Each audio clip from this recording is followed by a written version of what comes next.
Hey, it's your buddy AJ from the Y-Files. And Hecklefish. Right, and Hecklefish. We just wanted to tell you that if you want to start a podcast, Spotify makes it easy. It'd have to be easy for humans to understand it. Will you stop that? I'm just saying. Spotify for podcasters lets you record and edit podcasts from your computer. I don't have a computer.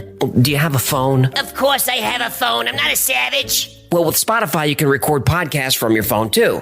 Spotify makes it easy to distribute your podcast to every platform, and you can even earn money. I do need money. What do you need money for? You kidding? I'm getting killed on Guppy support payments. These 3 ex-wives are expensive. What, you don't want to support your kids? What are you, my wife's lawyer now? Never mind. And I don't know if you noticed, but all Y-Files episodes are video, too. And there's a ton of other features, but... Well, we can't be here all day. Will you settle down? I need you to hurry up with this stupid commercial. I got a packed calendar today. I'm sorry about him. Anyway, check out Spotify for podcasters. It's free, no catch, and you could start today. Are we done? We're done, but you need to check your attitude. Excuse me, but I don't have all day to sit here and talk about Spotify. Look, this would go a lot faster if you would just let me get through it without... Here's a philosophical question for you. If a color doesn't have a name, can we still see it? Well, many years ago, the human eye evolved to give us the ability to see about 1 million colors. That's a lot. Then how come, until very recently, nobody saw or even heard of the color blue? Well, it's because blue just didn't exist yet.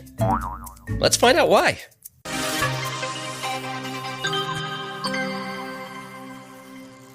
Blue is a mysterious color. To people of the ancient world, like the Greeks, blue wasn't a color at all. This weird story starts with William Gladstone, a 4-time Prime Minister of Great Britain, and he was a huge fan of Homer. The Simpsons. No, not that Homer, Greek Homer. Oh. Homer wrote the Iliad and the Odyssey, and these 2 epic poems are considered the foundation of all ancient Greek literature, and much of modern literature is, in some ways, derivative of Homer. So Gladstone was reading the Odyssey and noticed Homer described the wine-dark sea, not blue, not green, wine dark. And this description got Gladstone interested in other ways Homer used color to describe things. Homer describes honey as being green and sheep as being violet colored. Gladstone wondered if Homer was colorblind and saw blue as maybe something else. So he went through thousands of pages of Homer's writing and counted his references to color. Black is mentioned almost 200 times, white about 100 times, red is mentioned 13 times, yellow and green fewer than 10 times, but blue? 0. So Gladstone looked through other ancient Greek writing. Nothing was ever described as being blue.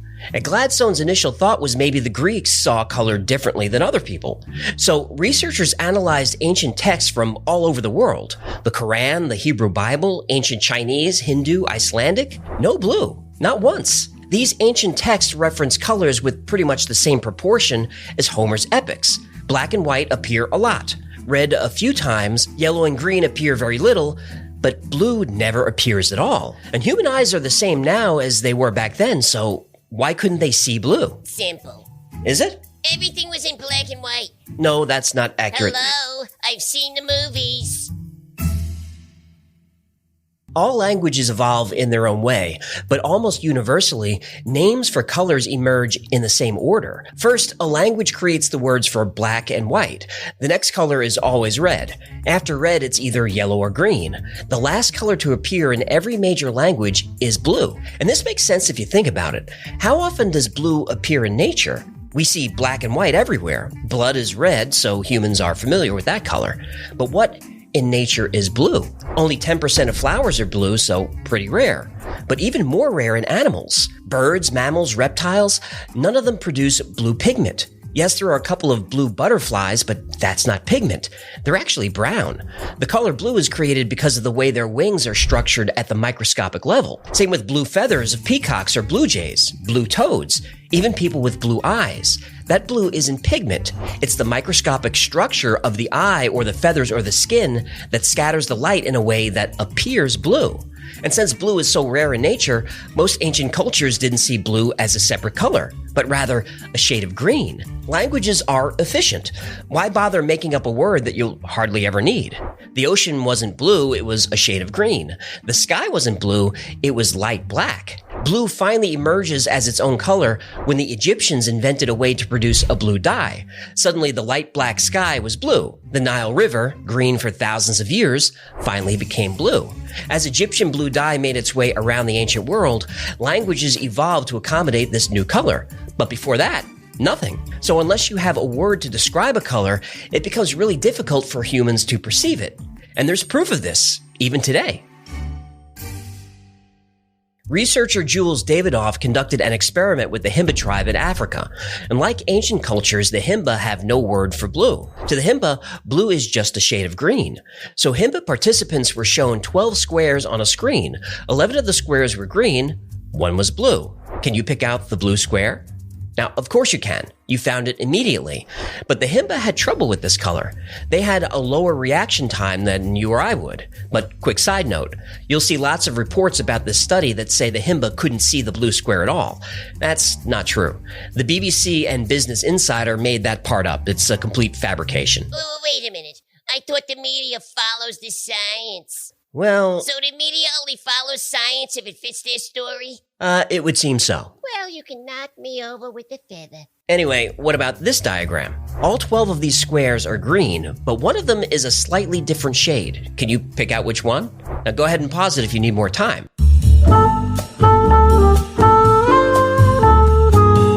Could you find it? This square is slightly lighter than the others, and most of us can't see any difference. If we study the colors and try to really focus, we might get it, but it's not easy. But the Himba, they saw this different green as easily as we found the blue square. The Himba don't just have one word for green, they have unique words and whole categories of words for many shades of green. Because of this, the Himba people are already primed to recognize them. Now, since they don't have a word for blue, they know it's different, but they can't really explain why. Here's another test. What color is this? Pink? Right. This is easy because we have a name for this color, but the word pink doesn't appear in English until about the 13th century. Before then, pink was red. A lighter shade of red, sure, but still just red. And if you tell someone an object is light red without being more specific, that color will be different for everybody. And scientists have learned that until a word is created to describe a color, people have a difficult time defining it. We now have mint green, forest green, Kelly green, and I'm sure art students and Crayola junkies can name a bunch more. But before these words existed, these colors were difficult to describe. Isaac Newton famously discovered the color spectrum, which is what colors? Roy G. Biv. Right. But where does red end and orange start? What color is indigo? Is it dark blue or is it closer to violet? Isaac Newton himself had trouble separating the bands. He initially thought there were 11 unique colors, but then he thought maybe just 5. But a week has 7 days and there are 7 tonal notes in a musical octave, and Pythagoras thought 7 was a magical number, so Newton said, F it, let's call it 7 colors. In modern science, we measure colors in nanometers, so we could say with precision that pure yellow is 580 nanometers. But Newton didn't use wavelengths, he just eyeballed it. That's not very scientific. It's not. Newton would have been a good journalist. I see what you did there. So if people require a color to have a name in order to quote-unquote see it, are there unnamed colors visible to the human eye that we haven't yet discovered? It sounds crazy, but yes, there are. Human vision is trichromatic. This means we have 3 different photoreceptors in our eyes that detect color, called cones. We have cones for red, green, and blue, and every color we see is a combination of these. And this allows us to see about 1 million different colors. And people who are colorblind only have 2 functioning cone cells, which lets them only see about 10,000 shades. This is dichromatic vision, and most mammals are dichromats. But a few years ago, a doctor in northern England was found to have 4 types of cone cells. So her vision isn't trichromatic, it's tetrachromatic. This means she doesn't just see 1 million colors, she can distinguish up to 100 million different colors. Ooh, so she's like a superhero with the supervision? Well, yeah, at first scientists thought this was really rare, but then they started investigating the phenomenon. And they found something interesting in the genetics of colorblind people. Colorblind men have 2 normal cone cells and 1 mutant cone that's less sensitive to either red or green light. But the mothers and daughters of colorblind men had 1 mutant cone in addition addition to 3 normal cones. About 1 in 12 men are colorblind, so about 8% of them. Based on this statistic, around 12% of the entire female population should be tetrachromatic, with the ability to see 100 million colors, 100 times more than the rest of us. So where are all these women? And what extra 99 million colors do they see?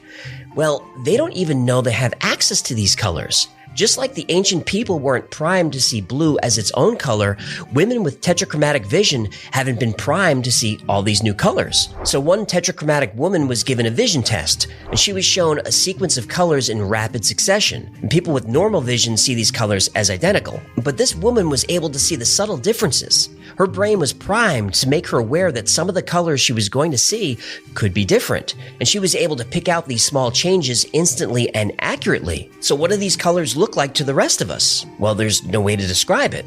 Here's a quick thought experiment. How do you describe color to someone who's been born blind? Okay, I got one. Orange is like a warm summer's day. A gentle breeze rustles the pussy willows. You can smell the honeysuckle. In the distance, the warble of a meadowlark. What are you doing, writing a haiku? I was being rhetorical. Oh, right. Yeah, colors are hard to describe. So our ancestors saw colors exactly the same way we do, but they never noticed differences until words were created to describe them. Isaac Newton learned that colors are not part of material objects. Color is just the way light is absorbed, reflected, and scattered by a surface. And if you think of it that way, color doesn't really exist. It's just an interpretation of a wavelength. Bo Lotto, a neuroscientist at University College London, said, "There's such a thing as light, there's such a thing as energy, there's no such thing as color. Color is nothing more than the product of light, our culture, our language, and our own imagination." Thank you so much for hanging out with me today. My name is AJ, that's Hecklefish. This has been the Y-Files. If you had fun or learned anything, do me a favor and like, subscribe, comment, share. That stuff really helps out a small channel. And until next time, be safe, be kind, and know that you are appreciated.